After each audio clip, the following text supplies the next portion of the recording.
Knife making is the process of manufacturing a knife by any one or a combination of processes: stock removal, forging to shape, welded lamination, or investment cast.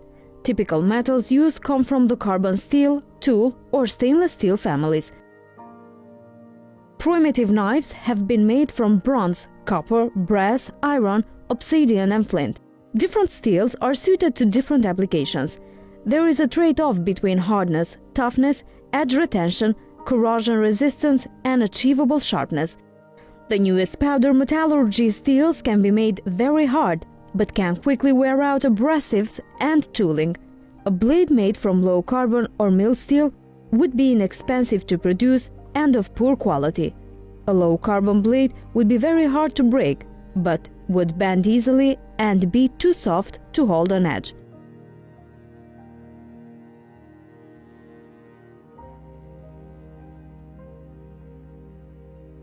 High carbon or high alloy in some listings can take a much higher hardness, but must be tempered carefully after heat treatment to avoid brittleness.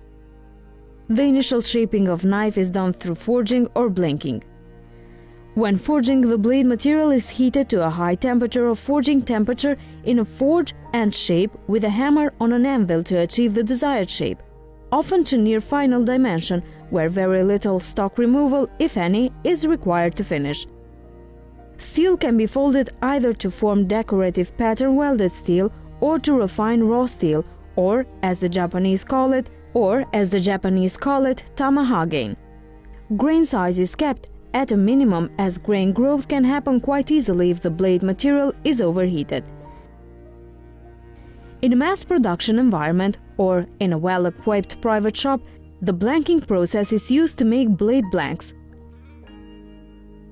This can be achieved by a number of different methods, depending upon the thickness of the material and the alloy content of steel to be cut. Thinner cross-section, lower alloy blanks can be stamped from sheet material. Materials that are more difficult to work with, or jobs that require higher production volume, can be accomplished with water jet cutters, lasers, or electron beam cutting. These two lend themselves towards the large custom shops. Some custom knife makers cut their blanks from steel using a metal cutting bandsaw. Knife makers will sometimes contract out to a shop with the above capabilities to do blanking. For lower production makers or lower budgets, other methods must suffice. Knife makers may use many different methods to profile a blank. Thanks for watching. Until next time.